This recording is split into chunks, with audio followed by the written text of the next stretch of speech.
नमस्कार, माझे नाव सुगुफ्ता जिलानी कादरी. मी इयत्ता 4थी ब या वर्गात शिकते. मी आज अण्णाभाऊ साठे यावर भाषण करणार आहे.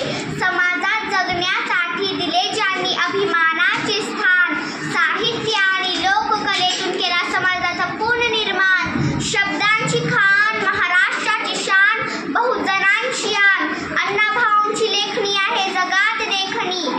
साहित्यातून ज्यांनी उंचावली उपेक्षितांची मान, त्या अण्णाभाऊंनी मिळवला रशियातही सन्मान. अण्णाभाऊ जेव्हा लिहू लागले, दुःख आतून फुलाया लागले. तळहातच्या रेषावर नाही, तळहातच्या भेगावर भविष्य दिसू लागले.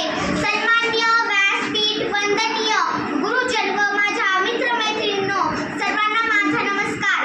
सर्वप्रथम सर्वांना लोकशाहीर अण्णाभाऊ साठे यांच्या जयंतीच्या खूप खूप शुभेच्छा. अण्णाभाऊ साठे यांचा जन्म 1 ऑगस्ट 1920 रोजी सांगली जिल्ह्यातील वाटेगाव येथे झाला. त्यांचे पूर्ण नाव तुकाराम भाऊराव साठे असे होते.